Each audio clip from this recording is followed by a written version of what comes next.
Bueno, pues el primer, gràcies per venir, és a dir, avui és dissabte, no sé què vau fer ahir a la nit, però jo, per descomptat a la vostra edat, doncs no sé, estaria dormint, crec.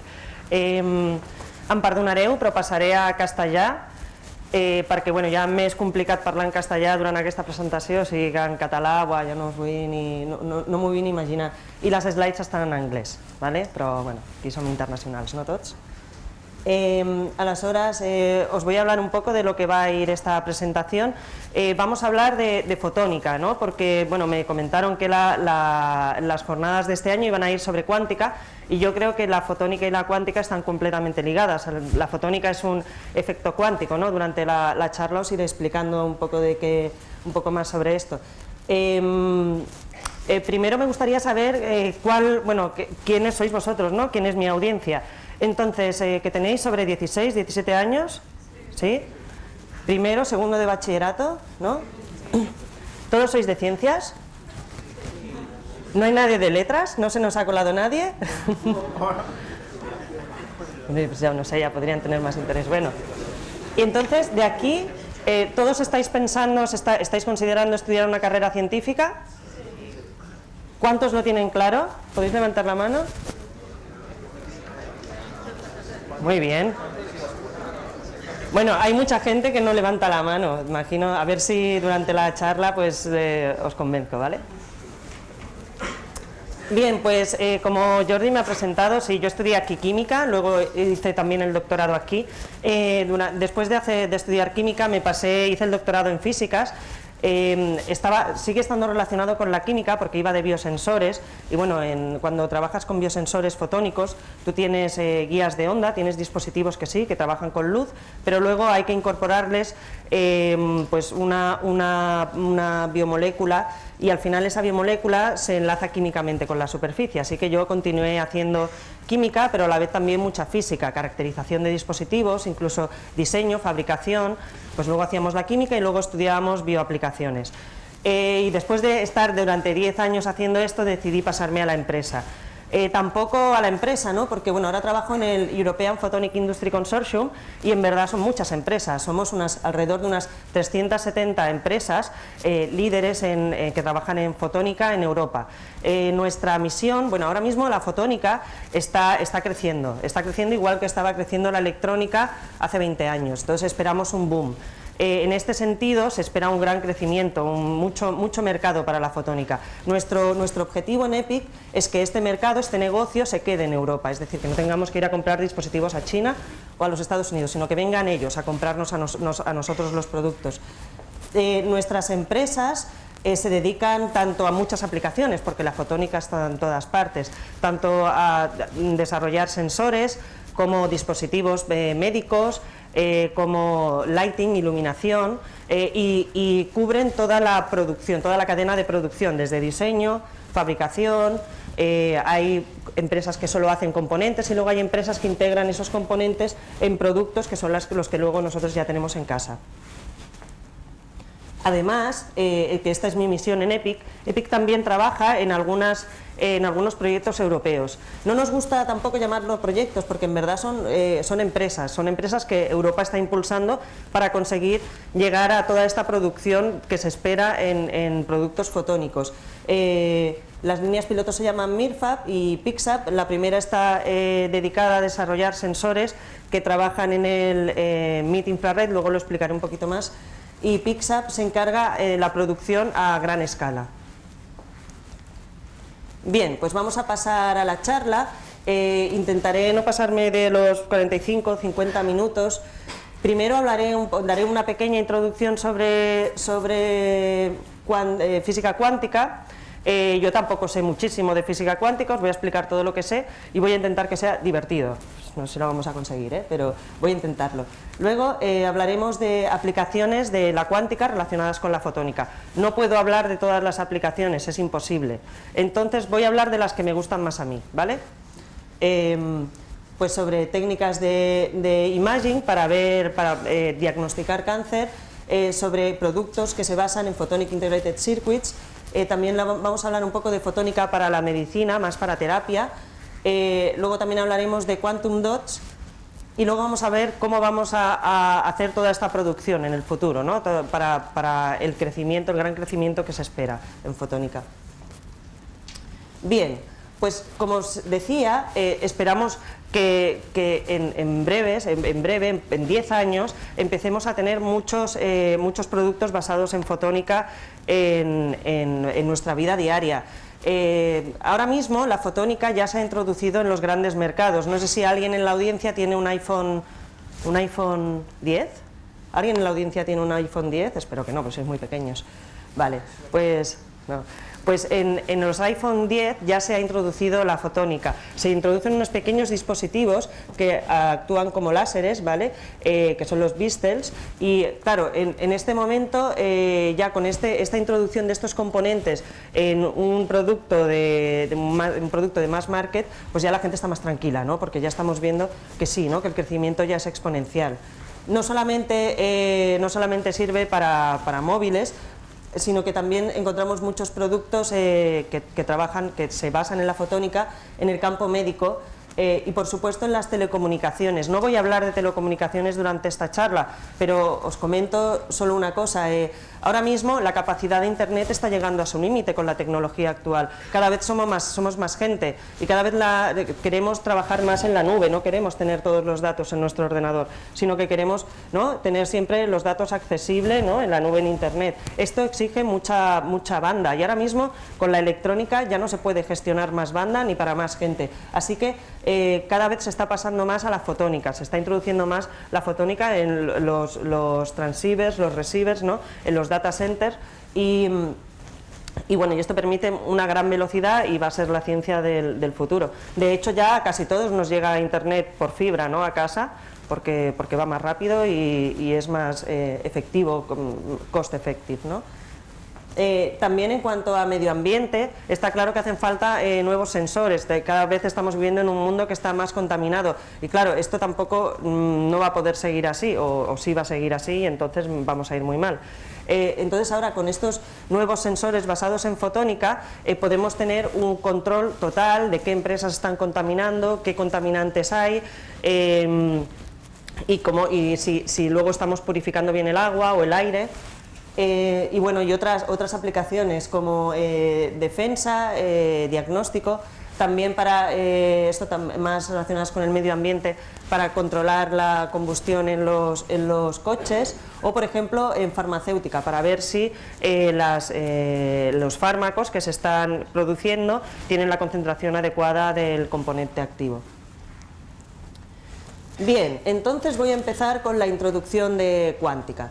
La cuántica, no sé, esta es la primera charla que veis de cuántica. ¿Cuánto sabéis de cuántica? ¿Sabéis algo?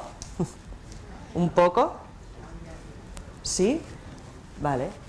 Bien, pues la cuántica se basa en el estudio de partículas que son muy pequeñas, o sea, partículas subatómicas, por ejemplo, electrones o fotones, ¿vale? Entonces, la primera característica de una partícula que se comporta cuánticamente es que se puede comportar, o la podemos ver de dos maneras diferentes, como onda y como partícula. He cogido esta imagen en internet en la que veis, esto es un cilindro, entonces depende de por dónde lo alumbres, ¿no? Si lo alumbras en esta dirección ves un círculo, ¿no? Pero si lo alumbras en esta dirección veis un cuadrado, es decir, es dos formas de ver la misma realidad. Pues lo mismo pasa con una partícula que se comporta cuánticamente, es onda pero a la vez es partícula. Entonces cumple esta ecuación, la ecuación de la onda-partícula.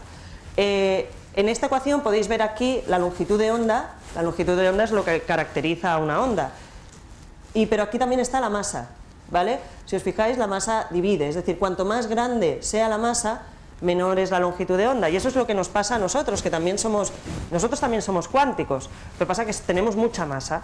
Como tenemos mucha masa, nuestra longitud de onda, bueno, pues es cero, ¿no? Entonces no vemos que nos comportemos como una onda, así no podemos atravesar paredes, ¿no?, y estas cosas que serían muy chulas. Pero no podemos. En cambio, las partículas que son pequeñas, del tamaño de un átomo de hidrógeno, incluso menos, sí que pueden comportarse cuánticamente, pueden ser a la vez onda y partícula. Bien, entonces ahora os voy a explicar unos cuantos fenómenos que tienen que ver con esta dualidad onda-partícula. Por ejemplo, el principio de Heisenberg. El principio de Heisenberg lo que nos dice es que no podemos saber con exactitud, o hay una cierta exactitud, un cierto límite para el error, en el que podemos saber a la vez la posición y la velocidad de una partícula. Es decir, aquí hay he puesto aquí un chiste pequeño para que lo entendáis, ¿no? La chica dice, no puedo encontrar mis llaves del coche. Y el chico dice, bueno, es que probablemente sabes demasiado sobre su momento, ¿no? Su momento, que es masa por velocidad, o sea, sobre su velocidad. No sé si habéis visto Breaking Bad. ¿Aquí alguien ha visto Breaking Bad? Sí, ¿no? Es buena, ¿eh? Pues ¿no? Walter White, que se hace llamar Heisenberg, ¿no? Yo creo que es el primer nombre que se le ocurre, del plan, pues no es muy evidente, ¿no? Es Heisenberg, no, tampoco es muy famoso Heisenberg, pero claro, para un físico, para un químico, para una persona que le gusta la ciencia, realmente esto es, este teorema pues es muy chulo, implica muchas cosas, porque implica todo lo que viene ahora, ¿no? Por ejemplo, el experimento del gato de Schrödinger. Claro, solo voy a explicar las cosas divertidas. Está esta ecuación, ¿vale? No la entendemos, ahora mismo tampoco hace falta entenderla, ¿no? A lo mejor Jordi sí que la entiende, pero para los demás no es necesario. Entonces el experimento va de un gato. ¿Alguien ha escuchado hablar del experimento de Schrödinger? Por Big Bang Theory, ¿no? Ya. Bueno, pues os lo voy a explicar otra vez. Resulta que tenemos un gato, ¿vale? El gato está en una caja. Entonces, aquí hay el gato está... Bueno, no os voy a explicar si el gato está vivo o muerto todavía. Entonces, aquí hay una caja donde hay un átomo radioactivo, ¿vale? Este átomo tiene una vida media de 1 hora, lo que significa que en 1 hora hay un 50% de probabilidad de que esté desintegrado, de que no lo esté. En el momento en que el átomo se desintegra, activa, hay un fotodetector o lo que sea, activa una palanca, la palanca activa el martillo que rompe el veneno, ¿vale? Es un veneno muy, muy potente. Entonces el gato muere instantáneamente. Vale, pues el experimento de Schrödinger lo que dice es que mientras que no abrimos la caja, el gato está vivo y muerto a la vez, porque la partícula al cabo de 1 hora puede haberse desintegrado o no, 50% de posibilidades. Así que el gato tiene un 50% de posibilidades de estar vivo o de estar muerto.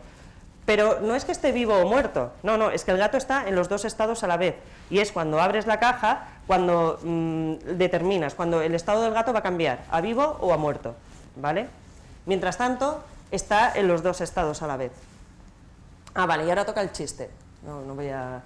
No soy muy buena contando chistes, ¿vale? Pero lo voy a intentar. Entonces, si os reís, es que hasta ahora me habéis seguido, a ver, y si no, bueno.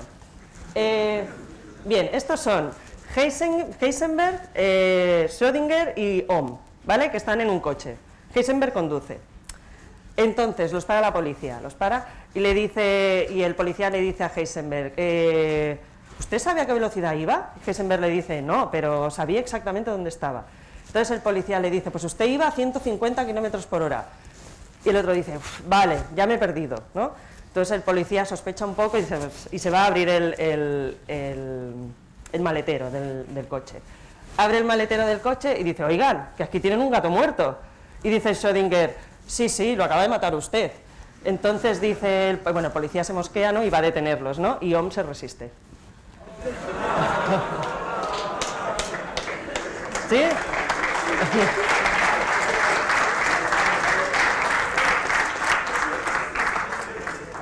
Bueno, gracias. Bien, entonces seguimos y voy a explicar, ahora sí que voy a explicar una aplicación de la física cuántica. Ahora no os penséis que todos los productos en física cuántica están relacionados con el entanglement. De hecho es una cosa como muy moderna, que seguramente en un futuro servirá para hacer ordenadores cuánticos, o que ya se están desarrollando ordenadores cuánticos basados en el entanglement, pero todavía no tenemos un ordenador cuántico en casa, ¿no?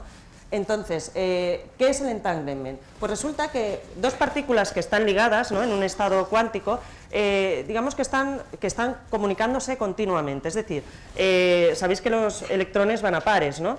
Entonces, un electrón tiene en estado up y el otro electrón tiene en estado down, ¿vale? Si cogemos estos electrones y los separamos, es decir, un electrón nos lo quedamos aquí y el otro electrón nos lo llevamos a la Luna. Los dos electrones a la vez están up and down, hasta que no miremos no vamos a saber en qué estado están. Pero en el momento en que nosotros el electrón que tenemos aquí lo miramos, ese electrón se determina up o down. Y entonces el otro electrón que está en la Luna simultáneamente se determinará en la otra posición. ¿vale? Esto es como magia, ¿no? Y además es una cosa simultánea, no tiene que ver con la velocidad de la luz, porque puedes decir, no, la información no puede ir más rápido que la velocidad de la luz, pero en este caso no hay información, porque la información ya estaba, entonces es algo simultáneo. Entonces la gente piensa en el entanglement, por ejemplo, para hablar de teletransportación, ¿no? La gente habla de teletransportación, hay una aplicación muy clara, que es la criptografía cuántica, que va de que, pues, si te están enviando el código, un código secreto, ¿no?, que solo puedes ver tú, te lo envían en un estado cuántico, es decir, un estado sin determinar. Cuando tú lo recibes en tu casa, lo miras y entonces se determina, es cuando el observador interviene, es cuando el código se determina. De esta manera, si un intruso intenta ver el código por el camino, tú lo vas a notar, porque lo vas a ver determinado, ¿no? Y esta es una aplicación muy útil en cuanto para temas de seguridad. Luego también he puesto aquí este dibujo, porque lo leí el otro día. Ahora los científicos creen, ¿no?, los científicos que estudian astrofísica, estas cosas, creen que los agujeros de gusano, ¿sabéis lo que son los agujeros de gusano? Interestelar, ¿sí? ¿Lo habéis visto? Es buena, ¿eh? Pues los agujeros de gusano son dos agujeros negros que están entangleados, ¿vale? Y entonces también lo que decían es que cada vez que se forma un agujero negro, se forma como par un agujero de gusano, que sería eso, pues dos agujeros negros que están unidos. Pero bueno, esto ya es, en verdad, cuando hablamos de fotónica, ¿no?, pues por supuesto la fotónica se basa en la cuántica, no estamos hablando de estos procesos tan sofisticados, ¿no?, estamos hablando de cosas más simples, como, es que claro, ¿por qué se llama cuántica, no? ¿Qué cuántica, sabes? ¿Qué es lo que es cuántico, no?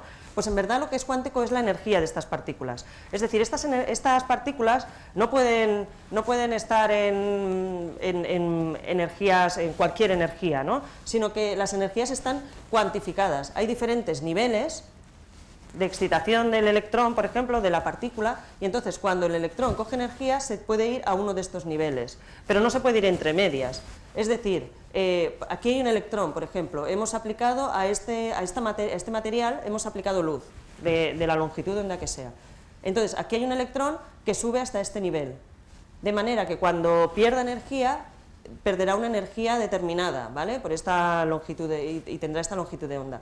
Lo mismo pasa con este electrón que hay aquí, subirá, tendrá esta energía cuando se desexcite, también tendrá una energía determinada. Y así nosotros podemos analizar la muestra, y la luz que sale de la muestra nos da mucha información, y podemos tener información química, información estructural. Bueno, es que al final la fotónica no es más que eso, que la interacción de la luz con la materia y la información que nos da. Entonces, ¿cómo aplicamos esto a técnicas de cómo podemos, con esto que os he explicado, cómo podemos diagnosticar cáncer? Pues con técnicas de imaging. Bueno, ya sabéis, una de las técnicas para diagnosticar cáncer es que te hagan una biopsia, ¿no? Te cogen con una aguja y te sacan un poquito de tejido, lo meten debajo del microscopio y entonces ven la morfología de las células. Las células cancerígenas son feas, ¿no? Tienen otro estilo, ¿no? Entonces así pueden diagnosticar la enfermedad. Pero luego hay otras técnicas, porque no siempre es posible hacer una biopsia. Entonces estas técnicas son las técnicas de imaging, en las que utilizamos la luz. Son técnicas no invasivas, ¿vale?, y nos permiten un diagnóstico directo. Hay algunas técnicas en las que solo vemos una masa grande, pero ahora se han desarrollado otras técnicas en las que es posible ver las células como si fuera un microscopio, sin tener que abrir al paciente. Por ejemplo, ahora vamos a ir rápido, ¿vale? No os voy a explicar cómo funciona cada técnica. Por ejemplo, la absorción-emisión FTIR. Aquí podéis ver imágenes de la aorta, cómo reacciona con el agua, ¿no? Esto pues nos da mucha información. Aquí, por ejemplo, emisión fluorescente, estos son células y aquí podéis ver la diferencia entre el núcleo y la zona de fuera. Esto ya nos suena más, ¿no? Rayos X. Esto no es una técnica de reflexión, esto es una técnica de absorción en la que se mide detrás. Cuanto más densidad tenga la materia, pues más rayos absorbe y nosotros vemos pues los rayos que no son absorbidos. Inelastic Raman, esto tiene más que ver con el estado de vibracional de las partículas. Aquí en los dibujos lo que vemos, estos son células, ¿vale? depende, si excitamos estas células a esta longitud de onda, estamos viendo el DNA, ¿vale? Si os fijáis, veis en el núcleo, ¿no? El DNA no puede salir del núcleo. En cambio, si lo excitamos con esta longitud de onda, estamos viendo el RNA, que no está en el núcleo, está fuera. ¿Veis? Aquí solo se ve la parte de fuera, ¿no? Es una técnica muy, muy útil para caracterizar. Aquí, más técnicas. Coherent o Resonance Spectroscopy. ¿Veis? Aquí podemos ver toda la imagen del cerebro sin tener que abrir al paciente, ¿no? Está muy bien. Y esta técnica ahora se ha puesto muy... Bueno, ahora sí se está adaptando en todos los hospitales, sobre todo para oftalmología o para cáncer de piel, porque permite, no tiene mucha profundidad, pero permite ver muy bien la morfología de las células. Entonces, realmente hay empresas haciendo este tipo de productos. Por ejemplo, Hamamatsu ya es capaz, gracias a la tomografía, de ver qué pasa en el cerebro, ¿no? De una persona. En este caso, esta persona está jugando a un videojuego y estamos viendo, mientras juega, cómo se distribuye la hemoglobina en su parte frontal.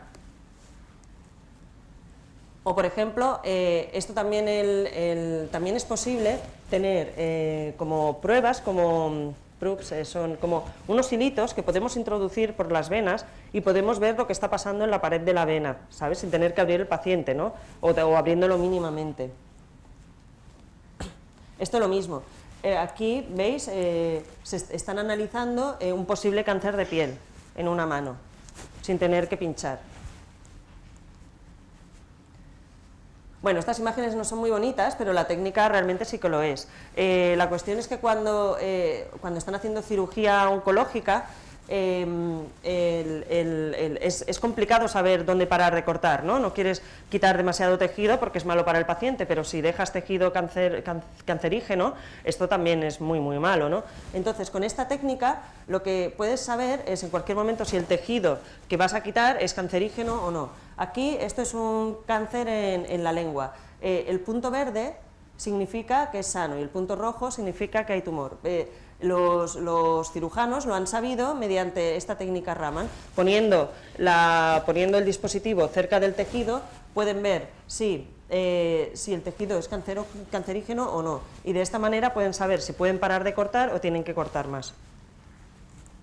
Luego, al final, también hay dispositivos que combinan todas las técnicas, porque, claro, las técnicas de imaging, hay técnicas que tienen más resolución, tienen menos, llegan más hondo, llegan más superficiales. Entonces hay productos, hay empresas que las comercializan todas juntas, ¿no? Esto es muy útil para los hospitales. Bien, pues hemos acabado con lo que serían las técnicas de imaging. Otro tipo de productos, estos son mis favoritos, porque mi tesis fue en esto, son los basados en guías de onda. Una guía de onda no es más que un material que tiene un índice de refracción superior, como por ejemplo tenemos agua y tenemos aire. El agua tendría un índice de refracción superior al aire, el agua podría actuar como una guía de onda. En este caso, aquí tenemos un índice de refracción grande y estas láminas y las capas de encima y de abajo tienen un índice de refracción inferior. Así que la luz tiende a pasar por este material, como veis aquí. Aquí hemos enfocado aquí luz y aquí tendríamos un detector. Bien, pues la luz se transporta por aquí, pero no toda la luz se transporta por aquí, sino que como esta capa es muy pequeña, surgen efectos cuánticos para esta luz. Entonces, esta luz no solamente está aquí en el centro, sino que también está fuera, o sea, digamos, también es otra consecuencia del principio de incertidumbre, que la luz va a salir del material. La luz, al salir del material, reacciona o interacciona con lo que pasa en la superficie, y esta interacción afecta a la luz que va en medio, así que nosotros podemos detectar al final de la guía lo que está pasando. Lo que está pasando, por ejemplo, si en nuestra superficie está captando que hay un elemento,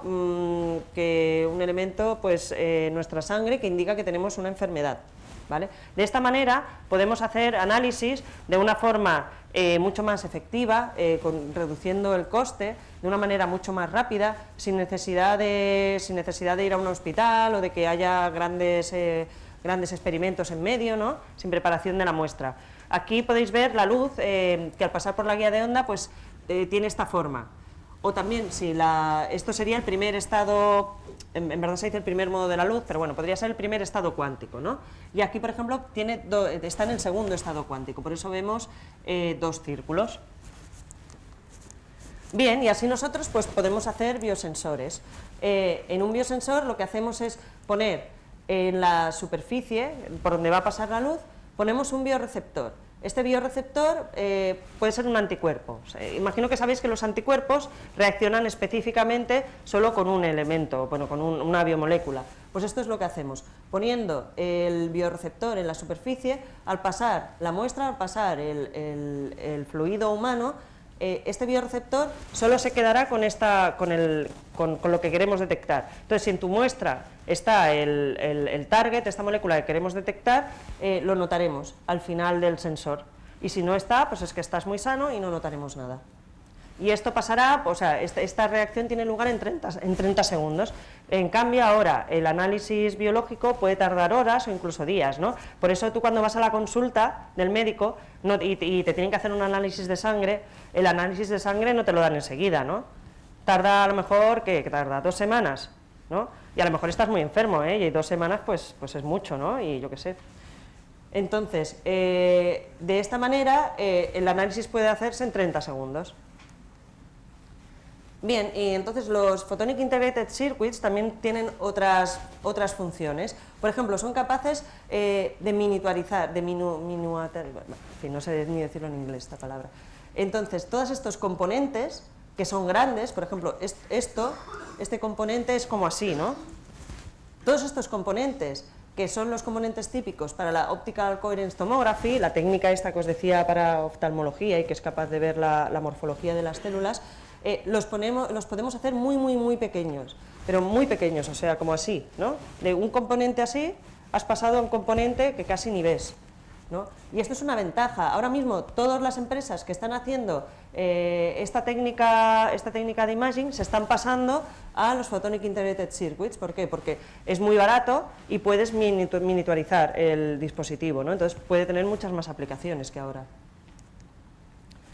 Ya, pues cuando vamos hacia lo pequeño, podemos empezar a ver cómo va a ser el futuro del diagnóstico médico, porque al final se cree que el futuro del diagnóstico médico va a tener mucho que ver con las prendas o con los dispositivos que son wearables, que significa que son llevables, es decir, pues no sé qué traducción tiene. Por ejemplo, una camiseta, ¿no? Una camiseta que pueda estar todo el rato controlando tu ritmo cardíaco, ¿no? Entonces tú llevas tu camiseta y llevas pues en tu móvil o en tu reloj, ¿no? Tienes una alarma y entonces pues si tienes algún problema de corazón puede ser muy útil. O por ejemplo, implantes para los oídos, ¿no? Ya la gente que no oye bien, que no tenga que llevar estos cacharros tan grandes, sino que con un pequeño dispositivo pues ya puedan escuchar. Bueno, hay muchas posibilidades. Y bueno, pues otras más, por ejemplo, esta empresa, Leonix, está desarrollando diferentes sistemas que hasta ahora han sido grandes, han sido de laboratorio, los está miniaturizando, lo está haciendo una cosita así, ¿no? Por ejemplo, lo que es microscopía confocal, flow cytometry. Flow cytometry es una manera de clasificar células, según si son cancerígenas o no. La Optical Coherence Tomography, la endoscopia, espectroscopia, biosensores. Hay muchas posibilidades para estas nuevas tecnologías. AIME, que también es una importante empresa que está desarrollando pues, otros dispositivos. Aquí veis un ejemplo, por ejemplo, estos son chips que pueden detectar muchas enfermedades a la vez. Imaginaros que con una sola gota de sangre pudierais determinar si tenéis 20 enfermedades, ¿no? Es esto. La micro-PCR, la PCR es esta técnica que siempre se usa cuando hay un asesinato para saber, ¿no?, quién es el asesino. Esta técnica, pues a lo mejor no sé cuánto puede pues, me parece que vale unos 1.000 euros cada PCR y tarda pues 2 días y necesitas a lo mejor 2 personas que sepan mucho, o sea, con carreras para poder llevarla a cabo. En cambio, con estos dispositivos que son así, no necesitas a nadie. Podrían hacerlo los policías, podrían allí mismo podrían hacer la prueba y bueno, podrían identificar al asesino, ¿no?, en menos tiempo. Aquí lo mismo, lo que os decía de la flow cytometry, lo que identificación de células tumorales, también un dispositivo que, bueno, pues así, que puede estar aquí en la palma de mi mano. Fijaros en este microchip, ¿no? Esto es un implante, ¿no? Esto es un dedo, ¿no? Imaginaros cómo es, casi ni se ve. Y bueno, y luego también técnicas de imaging, ¿no? Este aparato, por supuesto, para el imaging vas a necesitar un ordenador, ¿no? Pero mirar este aparato ya es así, ¿no? Ya no son estas grandes máquinas que hay en los hospitales. Bien, ahora cambiamos un poco, vamos a hablar más de terapia, ¿vale? De aplicaciones en este caso, claro, tiene que ver con la nanomedicina, ¿no? Porque al final para introducir fármacos en el cuerpo es importante pues, que los fármacos estén contenidos en partículas pequeñas, que al final como son pequeñas pues también tienen efectos, también hay efectos cuánticos. Hay tres campos que serían el nanodiagnóstico, ¿no? Como los nanobiosensores que ya os he explicado, la nanoterapia y la medicina regenerativa. Todo esto son palabras que vamos a escuchar más y más, ¿vale? En los próximos años, porque al final lo que queremos es mejorar la prevención, el diagnóstico y la terapia, ¿no? Hacerlo todo más efectivo. Bien, entonces, ¿qué tiene que ver las nanopartículas? ¿Qué tiene que ver con la cuántica? Por ejemplo, ¿sabéis el oro, ¿no? El oro, pues un anillo es amarillo, ¿no? Pero en cambio, cuando empezamos a hacer partículas pequeñas de oro, por un efecto cuántico colectivo de todos los electrones en la superficie del oro, estas disoluciones van a tener diferentes colores, van a emitir a diferentes longitudes de onda. Entonces, si os fijáis, estas son disoluciones que contienen partículas de oro, pero estas partículas de oro tienen diferente diámetro, por eso veis que las disoluciones tienen diferentes colores. Esto es muy útil para el diagnóstico y también para hacer diferentes terapias, por ejemplo en este caso la terapia de drug delivery.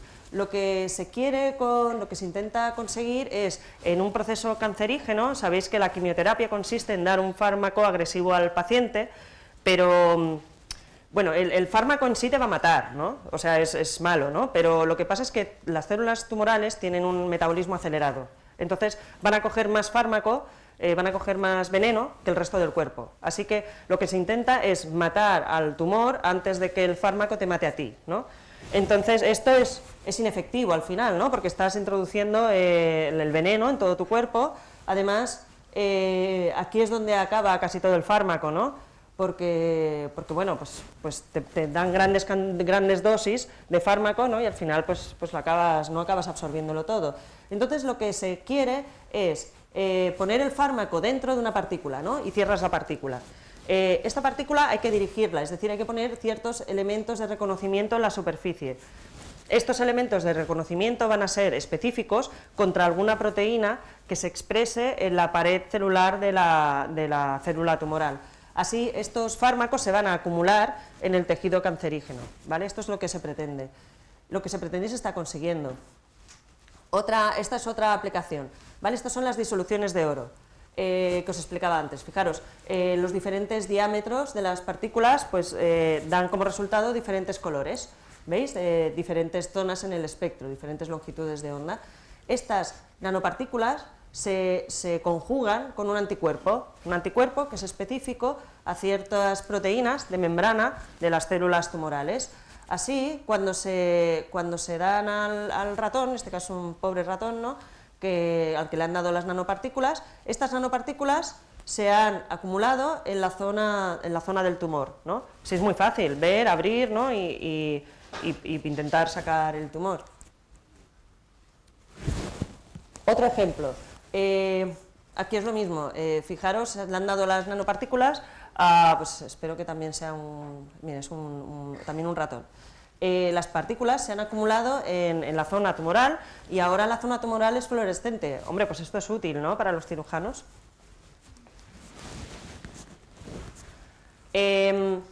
Más terapia usando nanopartículas. En este caso las partículas son magnéticas, ¿vale? También las han modificado para que vayan específicamente al tumor. Entonces lo que hacen es, pues una vez se han acumulado las partículas en el tumor, ¿no?, porque se han dirigido, someten al ratón a un campo magnético. el campo magnético hace girar rápidamente las partículas y esto hace que el tumor pues se muera, ¿no? Que las células tumorales exploten. Esto es una aplicación muy bonita de esta empresa finlandesa. En este caso han desarrollado una terapia para el glioblastoma. El glioblastoma es un cáncer cerebral muy agresivo, con una tasa de supervivencia de 0. Entonces, en este caso lo que hacen es, se llama fototerapia. Dan al paciente un fármaco que está inactivado, no hace nada, no es malo, ¿vale? Entonces el fármaco también está dirigido y se acumula en el tumor.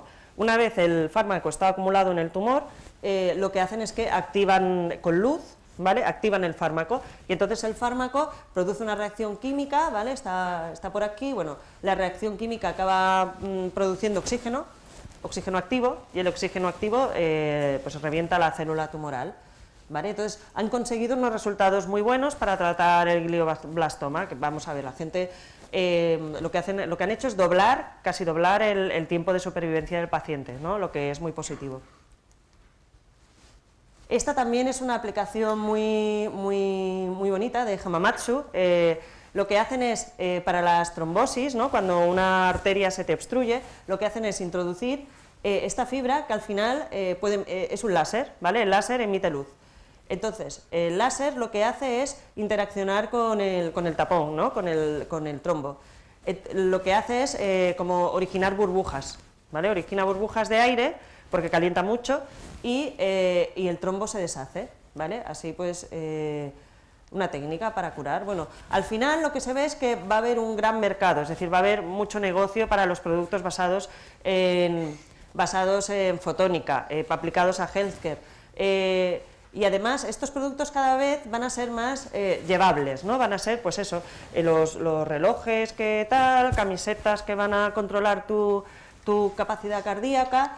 Y esto va a ir también, esto va unido también a la evolución del móvil, ¿no? A la evolución de los dispositivos electrónicos. Al final todo va a estar centralizado en el móvil. Vamos a tener mucha información de dispositivos que vamos a llevar encima. Para nosotros, lo que es importante, ¿no? en EPI, o para toda Europa, lo que es importante es que toda esta producción de dispositivos fotónicos se quede en Europa, ¿vale? Y por eso, la Unión Europea ha impulsado iniciativas, ha puesto mucho dinero. En cada una de estas iniciativas hay aproximadamente unos 20 millones de euros que al final son de todos los europeos, para impulsar lo que son las tecnologías fotónicas. Os voy a hablar un poco de este proyecto, ya estoy acabando, ¿eh? Os voy a hablar un poco de este proyecto. En este proyecto lo que estamos desarrollando son una nueva generación de sensores, químicos, que van a reemplazar completamente las tecnologías que hay hasta ahora. En este caso son basados en la espectroscopia. Un espectrostómetro lo que hace es mirar la luz que sale de una muestra, ¿vale? Son aparatos muy grandes, ¿vale? Son aparatos como así. Entonces es muy difícil integrarlos en líneas de producción o pensar en ponerte uno de estos dispositivos en tu casa para ver si el aire está limpio, no tiene sentido. Pero ahora con los nuevos desarrollos tecnológicos se ha conseguido hacer láseres en estas frecuencias que son muy pequeños, láseres que son como así. Siguen siendo caros, pero se espera que cuando se produzcan a gran escala el precio se reduzca mucho. De esta manera, seleccionando muy bien la longitud de onda del láser, somos capaces de medir un único compuesto químico. Por ejemplo, con un láser a 2 micras, la única molécula que absorbería en la atmósfera sería el CO2. De manera que solamente poniendo aquí un láser a esta longitud de onda, ¿no? A 2 micras, y teniendo un detector al final, podríamos saber la concentración de CO2 que hay aquí ahora mismo en cada momento, ¿no? Imaginaros una alarma que nos dijera, oye, aquí hay mucha gente y están respirando mucho, vamos a abrir las puertas, ¿no? Pues te sería útil. Aquí lo mismo, bueno, a cada longitud de onda hay un compuesto que absorbe. Esto se llama el finger trip, ¿no? Bueno, como la huella del compuesto químico, ¿vale? Que está en estas longitudes de onda. tiene muchas aplicaciones, es decir, por ejemplo, para monitorizar la calidad de la gasolina que se está extrayendo del subsuelo, para ver si hay fugas en los tubos, fugas de gas en los tubos que transportan gas, por ejemplo, para los aeropuertos, para ver si un usuario lleva una bomba, ¿no? Porque pues, son muy sensibles y detectarían los explosivos. Ahora, bueno, con el problema medioambiental, pues cada vez las regulaciones van a ser más estrictas, ¿no? Así que es necesario tener mayor control. Luego el futuro del diagnóstico, con estos dispositivos podemos hacer un diagnóstico que es no invasivo, ¿no? Imaginaros, por ejemplo, para los diabéticos, esto es muy útil, ¿no? Un diabético que no se tenga que pinchar cada rato, sino que con un dispositivo que mide la cantidad de glucosa de una forma no invasiva, ¿no? Pues podría estar continuamente monitorizado sin necesidad de pincharse. Y luego también pues, para el control de los gases que emiten los vehículos o los aviones o ¿no? los vehículos de transporte. Estos dispositivos están compuestos por un láser, luego por Photonic Integrated Circuits, por la óptica, y luego un detector. Y luego es el packaging final. Al final son una cosita así. Y esto es muy fácil de integrar en por ejemplo, en una línea de producción de la industria farmacéutica. Esto es un ejemplo para sensar de una forma no invasiva la glucosa.